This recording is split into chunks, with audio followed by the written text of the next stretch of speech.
Success criteria has a powerful influence on student learning. Success criteria is making sure that students know what it is that success looks like. Let's take it to the next level and co-construct success criteria with students. Hi, I'm Nancy Frey, co-author along with Doug Fisher of the educational leadership column, Show and Tell. In the video that accompanies this column, you'll see Shayna Davenport, a CTE educator, co-constructing success criteria with her students. The result, powerful learning. Enjoy. So today, like I had said, we are going to start learning about and talking about, really I should say, about what it means to kind of take your learning into your own hands and to craft your own learning experience. So before we kind of go into what that's going to look like today, what I would like you to do is brainstorm on your tables for a second, but I want you to just individually think for a second, how do you know that you have learned something? I like that. That's a key word I'm seeing. Explain.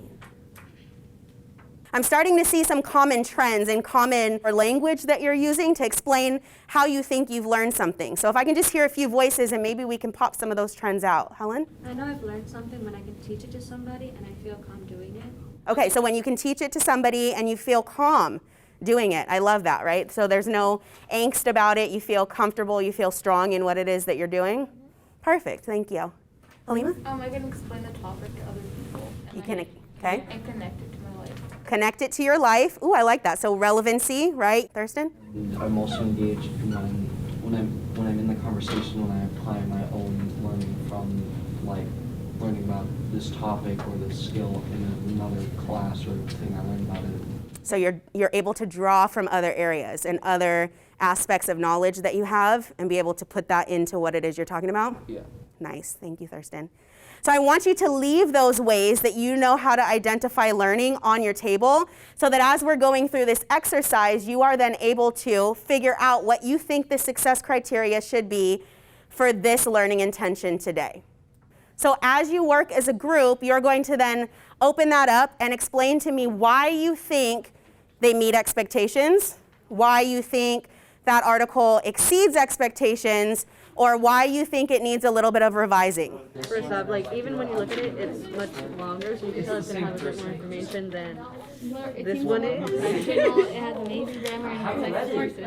Amazing It grammar, also offers professional. many sources, like Ms. Griffin said in the assignment. Sources are cited. What'd you say? It's more clarified. Oh, okay. The clarity is there. So you know exactly what they're talking about? They also like answer what the entire essay or paper is going to be about by telling us like what they're actually going to report on. They don't just immediately like jump into it. They also use like really good grammar and punctuation. So do you think that in this one, by reading it, if I wouldn't have told you what the assignment was, you would be able to know what the assignment is? Yeah. Okay. So do you think this one meets or exceeds? Which one? We said, yeah, it would meet our expectations because I just remembered like what you told us like you were grading on. Yeah. But I don't know like some teachers might Go be off like, of me. oh, you? Yeah. In this class. I think it'd meet, yeah. Perfect. Okay. Good job. Wait, what kind of format is this? It's not like it should be an APA format, but it's not, right? It is barely. The spacing is off, right? What else?